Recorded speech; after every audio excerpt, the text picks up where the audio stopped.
It felt like my soul had been someplace else for a really, really long time. I entered into the eye of the storm of grief that I had been carrying. I began to cry. The littlest thing would just send me into an anxiety spiral that, like, it's just one little thing. Why is this little thing ruining my day?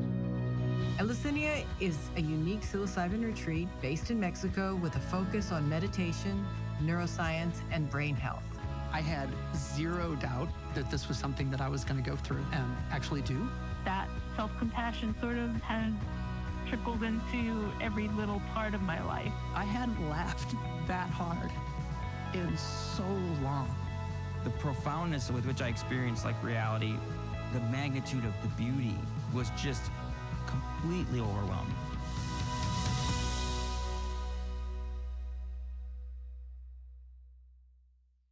Zach, thank you so much for coming to the show. Can you tell the audience a little bit about who you are and why you decided to come to Eleusinia? Absolutely. So I just turned 40 this year, have lived in the South of the United States pretty much my entire life, out of a little bit of traveling that we've done. Good old Bible Belt here, and grew up with a lot of, those influences on my life. And I am married, and we have one daughter who is 5 years old.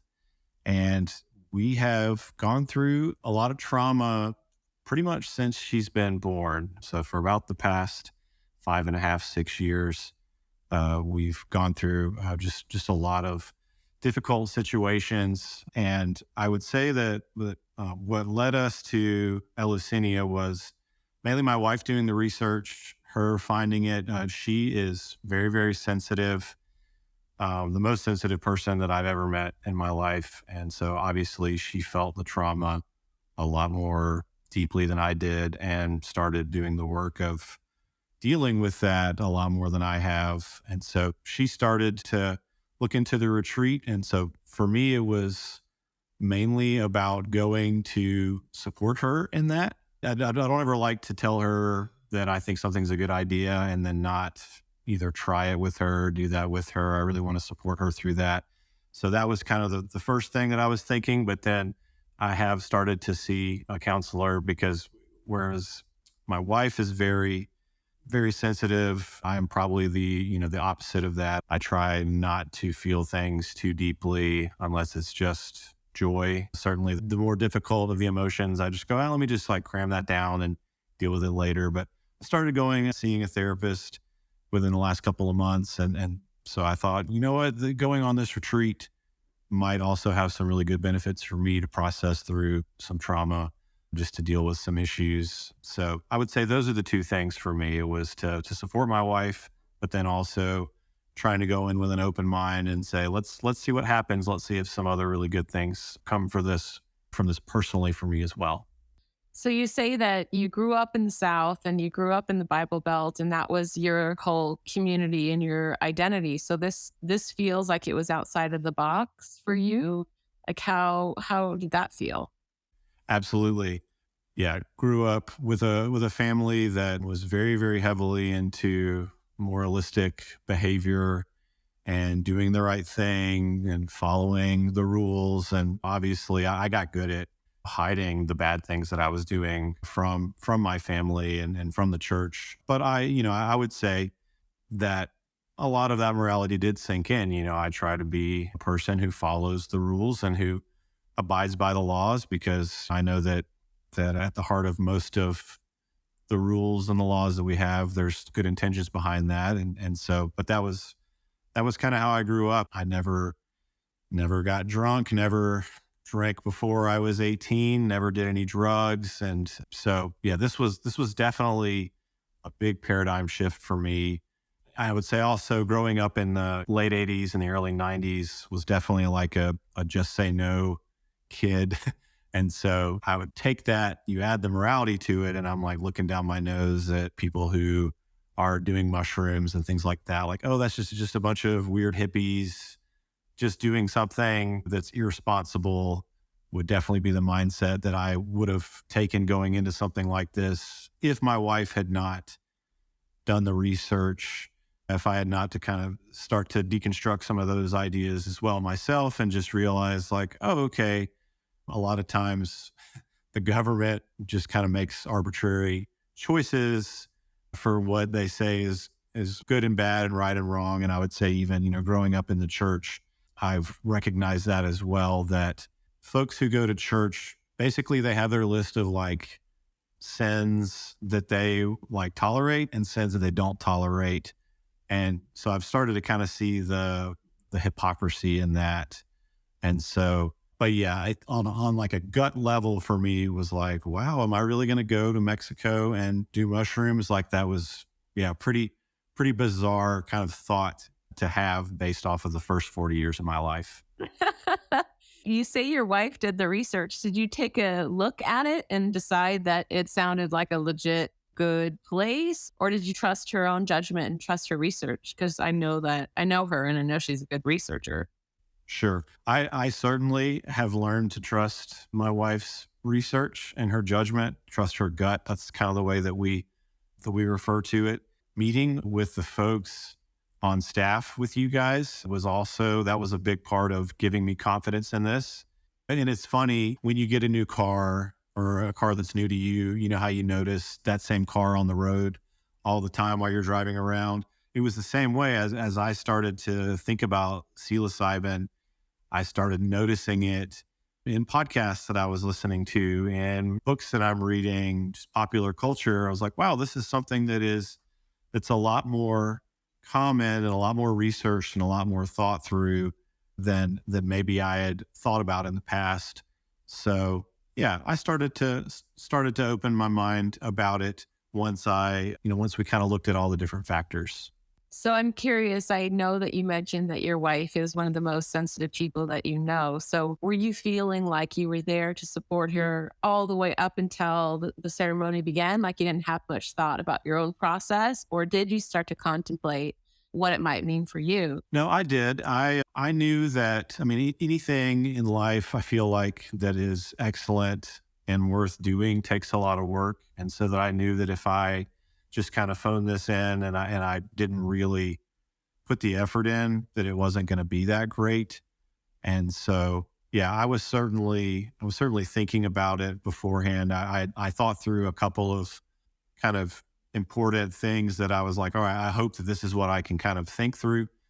So that I went in with a game plan. And then I would say your staff also does a really good job of kind of setting the stage as well. Feels like there's no conversation that happens there that's by accident. There's no part of the retreat that is random. It's all thought through really well, but not in a forced way. It's not like we had our workbooks out and we're all filling in the blanks. So it wasn't just a one size fits all thing, but everything was very intentional, which I really appreciated.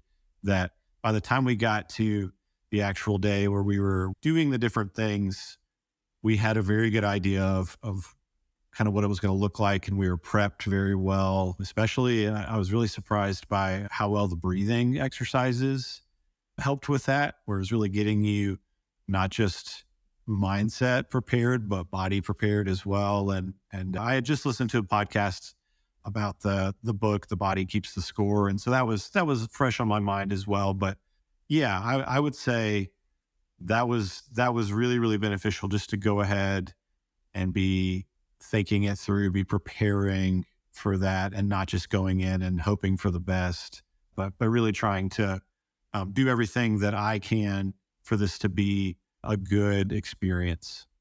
And when you got to Eleusinia and you arrived with your wife in your room, was it beginning to unfold the understanding that you were going to really have your own experiences and you were going to kind of have to let her fly in her own journey and you were going to go about in yours? Is that what you were thinking?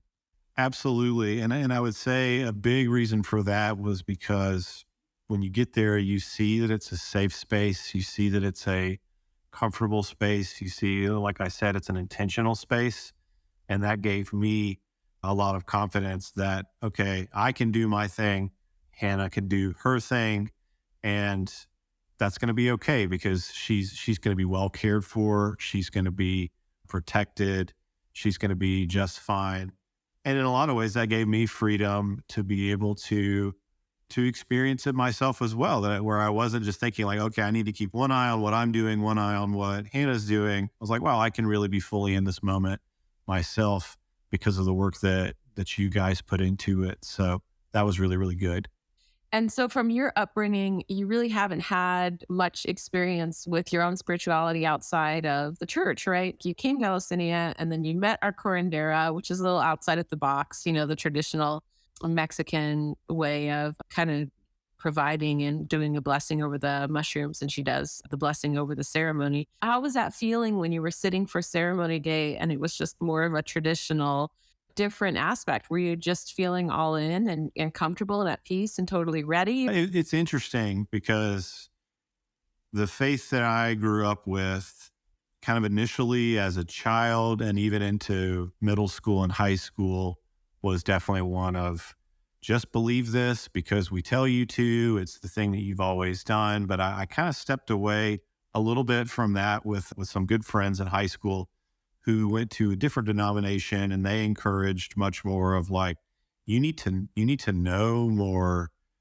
about what you believe. You need to be able to really defend it, I would say is the way that they would put it. And so I was encouraged to not only just know what I believe, but to look at a lot of other things. And I would say that's beneficial because it made me well-rounded, where I'm not one of these people who's just kind of like, well, I know what I know and the rest of it is just wrong. I'm able to kind of put things into a historical context. And so that was good. And then recently in the last couple of years, as my wife and I both started to kind of deconstruct our faith, and like I said earlier, started to kind of see the hypocrisy and the chinks in the armor there, I've been able to open my mind a lot more and realize like, wow, it's really, really arrogant for anyone to say like, this is the way things are. I've lived for 40 years on this planet where that's been here for millions of years, but I've got it figured out and my way is best. And so, yeah, I would say 20 years ago, I would have been like, no, absolutely not. I'm not going to do this. This is wrong. This is demonic. This is dark. All of those really closed-minded things. I would say even 5 years ago, it would have been something that would have made me very, very nervous because I was still kind of in that place with people influencing me where it's just that they put their blinders on, they get in their echo chambers and they're like, we've got it right. Other people don't. And like I said, a lot of the work that I've done is learning to trust my wife's gut, learning to trust my own gut. And so when I sat down in that situation, I was in a very hopeful place, and I didn't feel any like weird vibes, any darkness. It all felt very, very positive and very, very hopeful. And that was a huge benefit for me to go into it not feeling, because I feel like that's probably where bad trips come from, is that you're feeling uncomfortable, you're feeling like something is just not right. But that was, I had a very, very positive kind of entrance into this, into that situation, just feeling like, wow, this is good. And this is a loving place, not a dark place.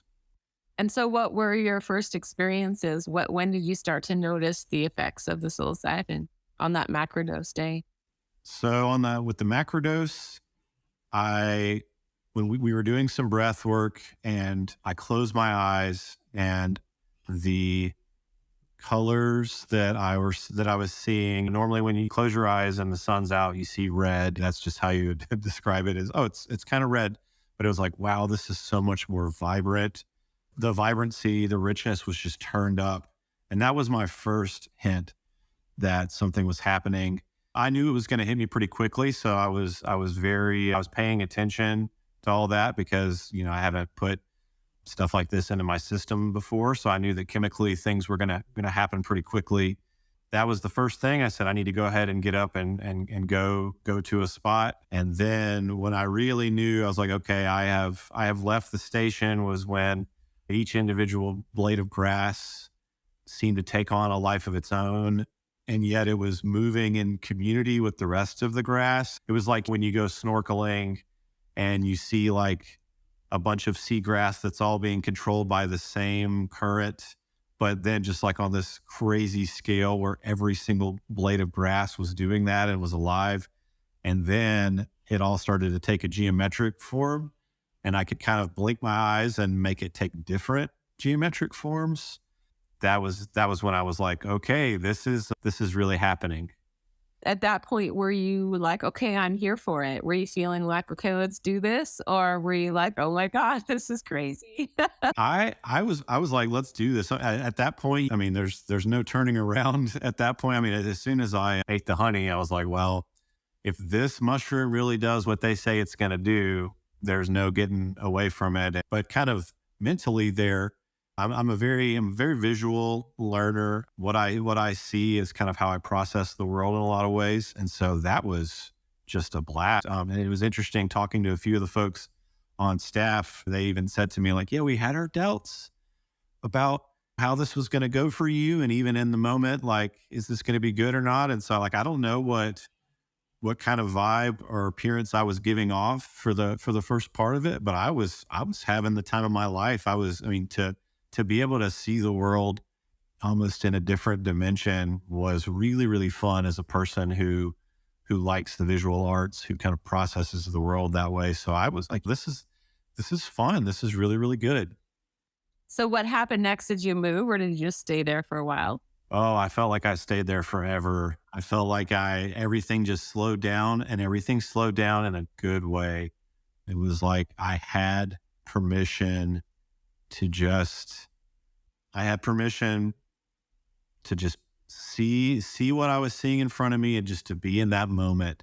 And that was such a wonderful, freeing thing to do.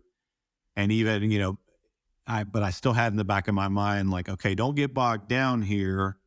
If you start to, if you start to have other feelings, if other experiences start to happen, that's okay too. And that was what happened. I stayed physically in the same spot for quite a while, but I had that kind of high moment of just, wow, the grass is so beautiful. I kind of zoned in on a little piece of lint for a long, long time, which made me laugh. Just that I felt like that's something, the little kids do or whatever. And I was doing it. I was like, but this is great. But then really quickly, or at some point during that time, I was taken to the place where my wife's mother, who she is in a nursing home, she has lots of physical disabilities at this point in her life where basically she sits in the same position all day. She doesn't have the power to lift her head. She doesn't have the power to sit up even. And so I kind of found myself physically in the same position that I've witnessed her sit in physically. And it was like I was taken there mentally with her. I was brought close to her kind of emotionally. And I just leaned into that. I said, wow, it really sucks that this is what she has to go through, but I'm going to sit here with her and when I go and visit her in the future, I'm going to sit there with her and I'm just going to be with her. And I just want her, because she can still hear everything that we say. She can still communicate. And so she's going to feel that we love her, even if she can't move. But it was like in that moment, I was taken there because of a physical posture that I took on. So yeah, I stayed in that same place for a while. And that particular posture and that whole idea, it took you into a place of empathy, and was that kind of opening up some emotions of understanding of empathy at that point? Absolutely. Yeah. And that was I can't say honestly that Hannah's mom crosses my mind super often. She's not a person that I think about every day. And so that one was a surprise for sure. That wasn't on my list of like, okay, I want to empathize with Hannah's mom. Like that was just came out of left field, but it just made total sense in the moment when you slow down like that and someone comes onto your mind, you go there. It's a lot easier to go there. And like I said, it was a very bittersweet place to go, but it was, we had been encouraged to lean into those emotions. And I would say if I was in the middle of my workday and I thought about her mom, maybe I would just say, oh, I've got other things that I've got to do. But in that moment, it was like, this is what I'm meant to be thinking about. And this is who I'm meant to be empathizing with right now. So let's do it. Wow. And so what did that turn into? Another door of empathy or another connection with another family member, or what happened next? So I switched up the place where I was at that point. And that's one of the things that I wanted to make sure that I mentioned to anybody who is maybe on the fence about psilocybin is that you are still totally yourself while you're doing this. And that was really good. And I would say that's one of the reasons why I don't get drunk, why I don't do other drugs is because I'm like, I like who I am and I wanna stay who I am. And I like what's the fun of why spend all this money on a bunch of alcohol and black out and then not even remember it, like, oh, I like to experience things. And that was one of the really beautiful things about psilocybin was that I still was totally myself. And so just wanted to make sure that folks hear that you don't just go trip and then you're like, whoa, what happened? Like maybe you're a different version of yourself, but you are still totally yourself when you do this. I felt like I was a younger version of myself who was a lot more hopeful and who paid a lot more attention to the world around me and not so much to all the worries and the anxieties. But so with that said, I could in the moment, I could say, I need to get up. I need to move. I need to go do something different. That wasn't just other people coming and ushering me and making that happen. I was like, I need to do that. And obviously it was helpful to have someone make sure you get to a good place and a safe place. But yeah, I decided to do that. And I went over to a different spot. I laid down. I was listening to there was some music that was on at that point. I never really did the headphones. I never did the VR set. For me, I was much more drawn to the natural things that were happening. Like I said, the grass, the sky, the trees, the leaves. But there was some ambient music that was on. And that just led me to like a really funny place because it was like it's like pop music that was on, but just instrumental. And I like to think of myself, I do my best to be like a music snob. And like I worked at a coffee shop for a while with a lot of hipsters that were in their 20s. And so that was kind of the part of the job was like to listen to really obscure music. And I started thinking about a specific person that I worked with and just how much they would be making fun of me for really, digging this pop music that was on. But it was so funny because in like in a very like lighthearted, good way that this person would be messing with me. But then it was like she was brought up to the front of my mind. And then she was just like Hannah's mom. This was another person that I did not expect to really be empathizing with and to really be thinking a lot about, but I did. And where it led me was just how kind of a person she is. And not only to me, but to my wife, to my daughter. She's a person that's coming to our house and she babysits for us. She's a very kind person. And I was just really, really surprised with just this joyful picture of this person and just reminded, wow, she needs to know how kind she is. She needs to know how compassionate she is and just how great of a person that she is. And so again, another high there and then another low, a place of that, because that got me thinking about some other relationships that I've had over the past couple of years that have not been great and that, in fact, that I've had to walk away from. And there's one that happened very, very recently. I would say within 2 weeks before we came on the retreat, there was a situation where I had a friend who I've been friends with for almost a decade that friendship has had to end for one reason or another. And I knew in that moment that I had not grieved it, that I was almost in denial in a lot of ways. I was thinking like, oh, maybe this friendship will come back around. But I got to the point where I was like, it's not going to, and that's okay. Grieve it and move on. And the beauty of the psilocybin there was that as I kind of closed my eyes and I was thinking about that, I felt like the psilocybin helped me. It was almost like I got into a boat or I got into some kind of aircraft. And it was like, you've got to get in the boat. You've got to go do this work of the grief. You've got to get into that river of grief, but you're going to have help with it. And I mean, I bawled my eyes out. I felt very, very alone because of processing through loss. And especially these friendships that I'd had for a long time and that I had lost. It's really beautiful to me that it kind of starts with love, that you were reflecting on that friend that is really, really important to you. You were able to see what a beautiful, loving friend that person was. And then it entered you into all the people that you had to walk away from. It's kind of poetic the way it works.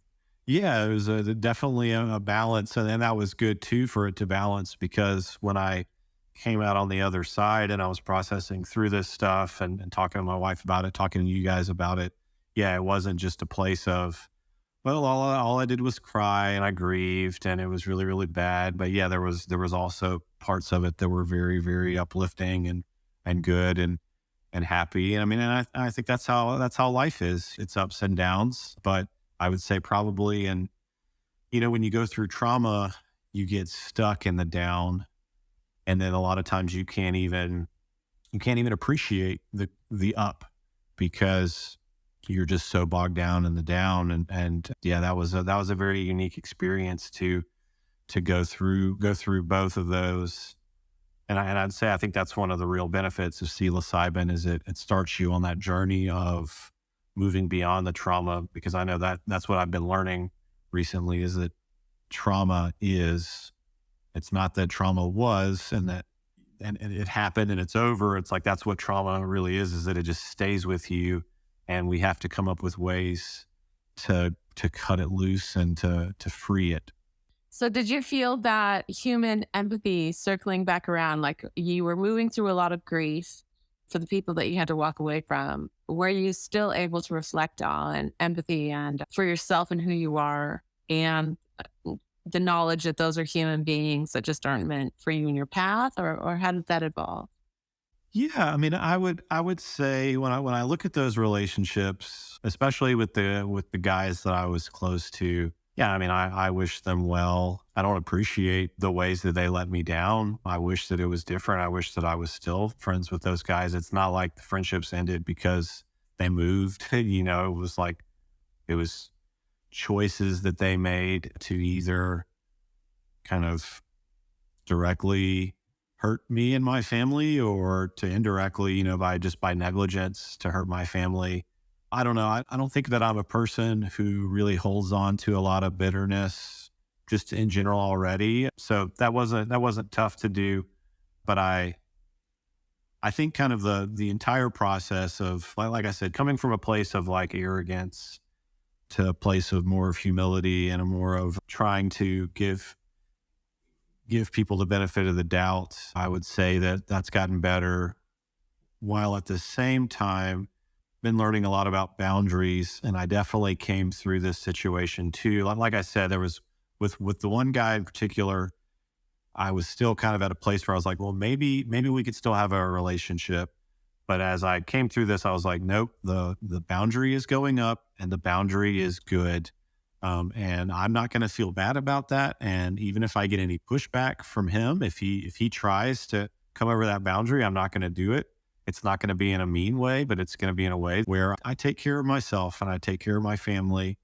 And so there aren't like spikes all over the wall to try to hurt there, but there's a wall there that's good for both of us, whether we can both see it or not.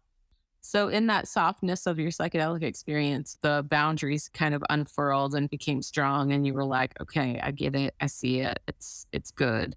Yes, and I would say that that's been a something that I've recognized. We're 2 weeks out now. Something that I've recognized about this experience is that I am a lot more confident in who I am, and I'm also confident in that if people don't like who I am, then I'm okay with that too, and I don't care. I'm done really letting the opinions of others impact the choices that I make, especially people that are not in my inner circle. Obviously with my wife, with my daughter, with very close friends, I value their input. But if it's a person that's outside of that, I'm going to be who I am, and I'm not going to be apologetic about that. And I would say the psilocybin really unlocked that door, or maybe opened that door back up again, saying, yeah, be who you are. You're great. And then enjoy who you are. And if people can't get on board with that, then those are people that you need to be around and whatever. Beautiful. So then what was your next place and experience? After a bathroom break, which was like, but like I said, you're still totally there.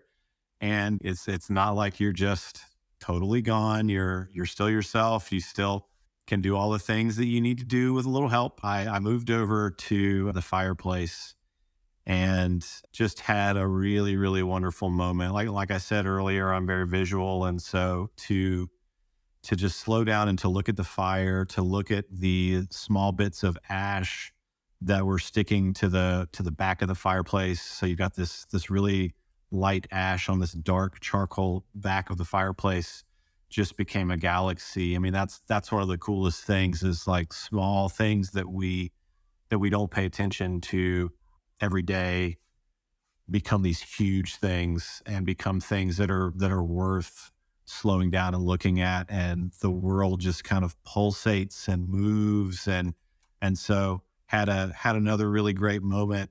When you spoke earlier about spending like a really long time on that piece of lint, it reminded me of that Dr. Seuss book, Horton Hears a Who. Have you ever read that to your daughter? Like there's like a tiny little world in there. So it's just kind of funny. No, absolutely. And I don't know, I guess the trend for me is like these ups and downs with each experience, because then where that led me to was thinking about my wife, thinking about my daughter, and really having just a sobering moment of like thinking, am I slowing down for them? Am I paying 100% attention to them when I'm with them? Or am I just on my phone? Am I thinking about the work that I have to do the next day, or, whatever it might be? Am I being distracted, or am I being all in? So that was just another really good moment there, like of saying you only have a certain amount of time to be with your family. What are you doing with it? And then even again, thinking about friendships there as well. That was at that fireplace moment was the same thing. I actually went and journaled a little bit, and I wrote down that I don't want to be an old man sitting by the fire alone. When I'm an old man, I want to have people around me, but I know that takes work. Friendships don't just magically happen. They take work, they take investment. Relationships, my relationship with my wife, my relationship with my daughter, all those are going to take work. And so that was another very sobering but very good experience to have, to say, okay, are you ready and willing to put the work in to these relationships? Oh, that's so beautiful. So then I'm just wondering at what point you reconvened with Hannah.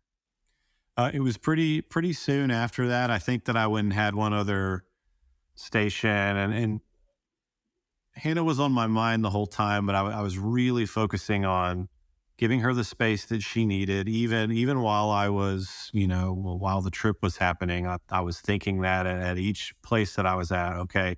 And when different folks from the staff would come by to check in on me, I would mention that. I would say, let Hannah know that if and when she's ready for us to spend some time together, that's great. And I even saw her a couple of times as different folks were moving around, but I really focused on giving her the space that she needed. And then I got up, I moved again, and I kind of passed by Hannah, and I was totally prepared to just not even interact with her.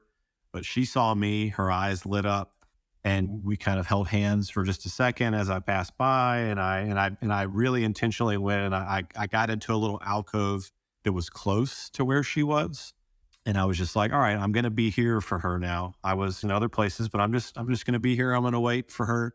Saw another Milky Way galaxy and some paint that had been spilled on some tile and just still really enjoying it, and just enjoying being there. And then I started to hear Hannah talk. And so I kind of poked my head around the corner, and we just had this really fun moment where we were just laughing because we saw each other, and she asked if she could come over and be with me.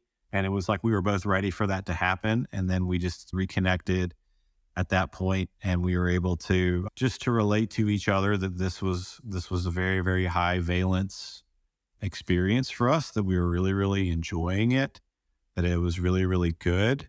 And then we were able to process through some things together that I knew that we both went in with a few things on our list of like, these are things that we need to deal with. One relationship in general or in specific that we both needed to deal with. It was a former employer of mine who really hurt me. He hurt Hannah. He hurt our family. And we still have a lot of trauma and a lot of anxiety based around him. And so we just talked through that together, and we both came out on the other side of that saying like, he doesn't have control over us anymore, and he cannot hurt us anymore. He cannot cause us pain. He cannot cause us anxiety. And we were both like, we're moving on from that. And it was just a really, really great thing.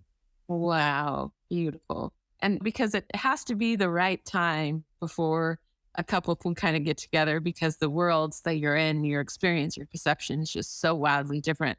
But you guys were synced at that point enough to be able to process. It's beautiful. Yes, I would say on the introvert side of things.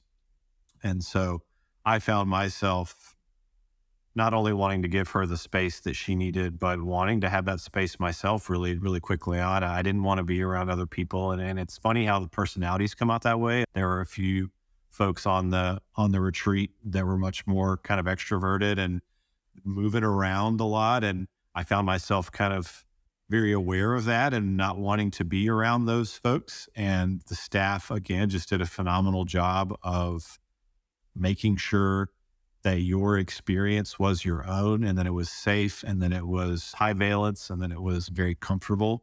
Because I know that was one of my initial reservations about doing a retreat like this, was like, okay, are we going to be holding hands in a circle with a bunch of 60-year-old hippies?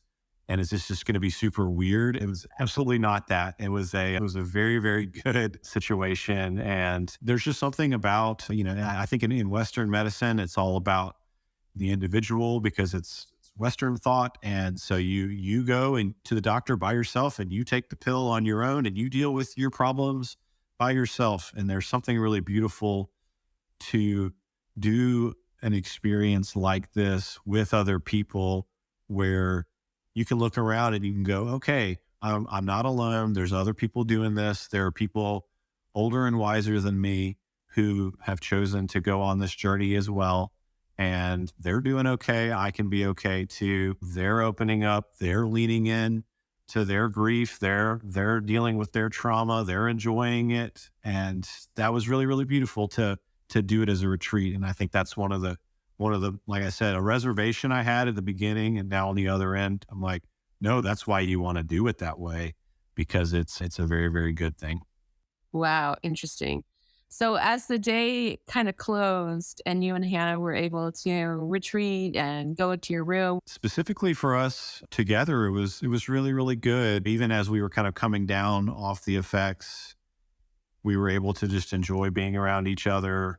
And then at dinner, for whatever reason, we weren't sitting next to each other. It was totally fine. And I would say what it really did for me was it opened the door for me personally to recognize, like I said earlier, that when I was younger and a little more carefree, I was able to slow myself down. I was able to pay attention to the details. I was able to just appreciate experiences more just for what they were in the moment, what they are in the moment.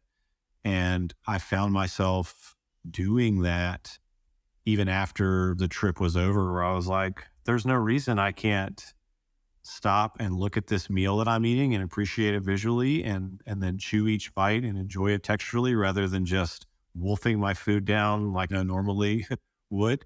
There's no reason that I can't appreciate the way that this glass that my juice came in, the way that it feels and what it looks like, and just really slow down. I want to fully embrace the moments. And I found myself even at work doing that today. I work as an arborist, and normally what we do is we trim the trees up, we take the limbs that we've cut, we chip it up, and it's on to the next project. But we took a little break, and I just, rather than pulling my phone out, sitting in the truck with the air conditioning on, I just sat on the grass, and there, we had just cut all these limbs down, and a robin is hopping around.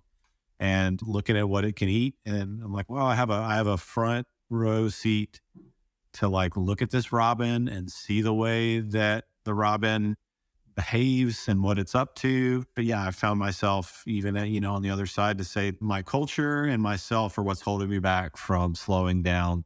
You don't have to do mushrooms to have those experiences. You can learn how to slow down. You can learn how to, like, what practices you need to do, whether it's the breathing or whatever it might be. You can get to a place where you can have a lot of these experiences without having to have the psilocybin. That being said, coming back home, how are you feeling about just moving forward as a family? Are you feeling that empowerment, as you mentioned, of like you've got new boundaries and just more positive and free to be who you are? Yes. And we feel very energized for Hannah. She, like I said, she's a lot more sensitive and she has really felt the trauma a lot more. What she has noticed is that things that maybe in the past would have really just totally shipwrecked her day aren't. And she's said that to me in the moment, like, wow, normally if our daughter had done that, I would just be I would be done. I wouldn't be able to handle it, but I'm okay.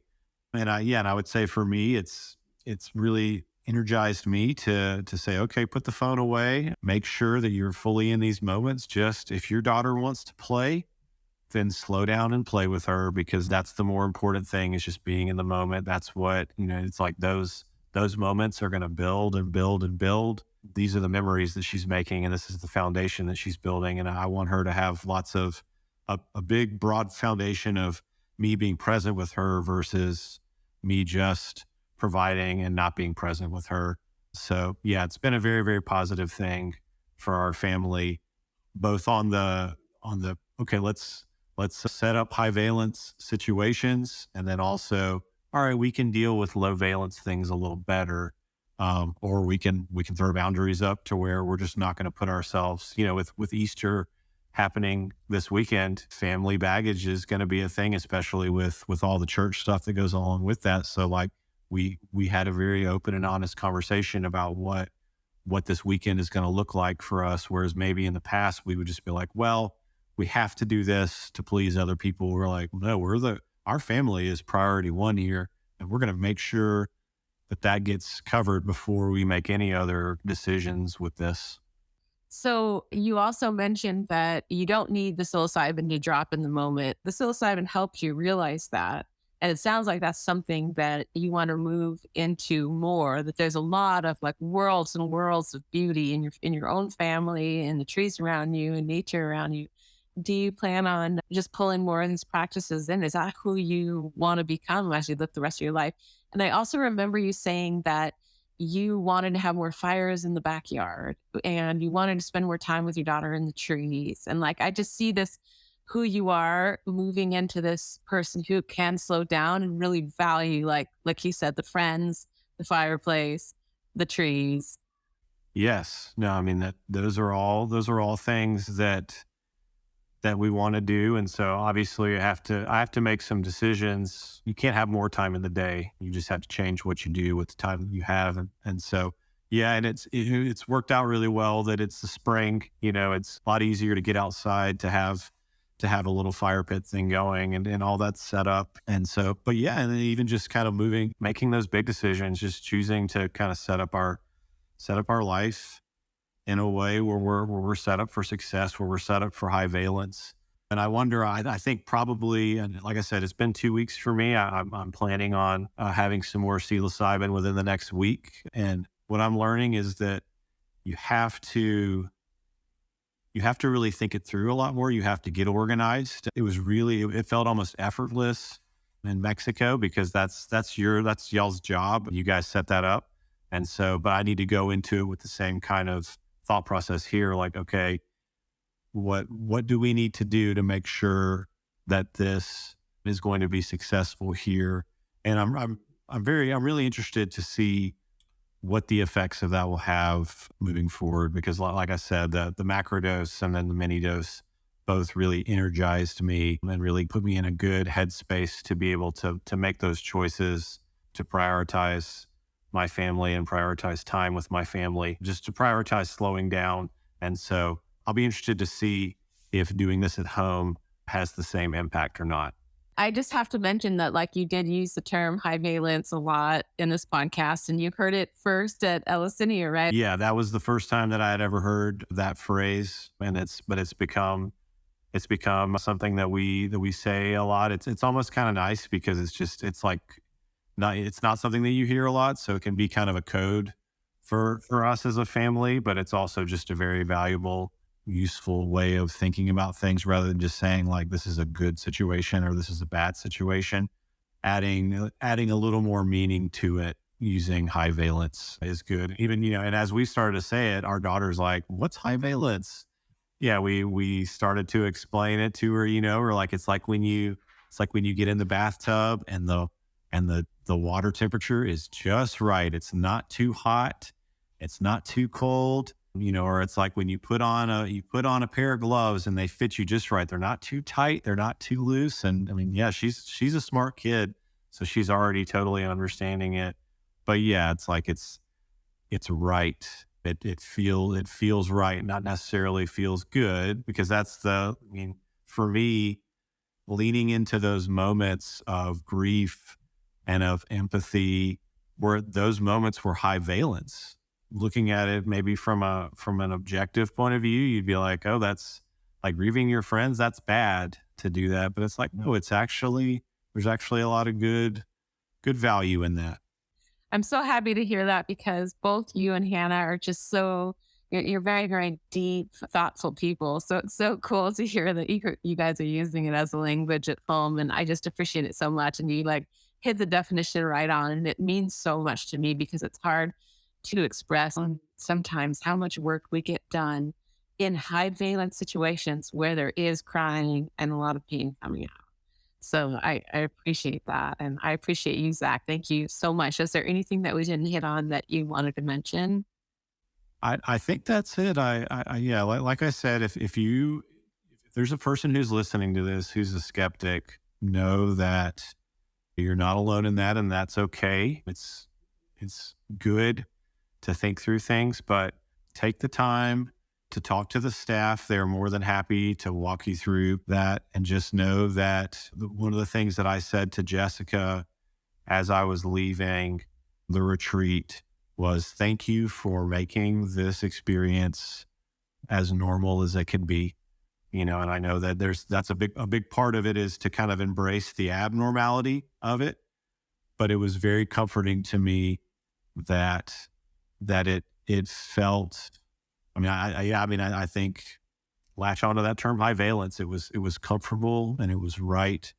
And it was the situation that we needed to be in. And so just know that if you're coming from a place, if you're a person listening to this, who this is totally not in your normal paradigm, just know that there's a very, very high possibility that you can go and have it be a very rich, positive experience that will really help you in the future, and that it's safe and it's good, and it's just very, very positive.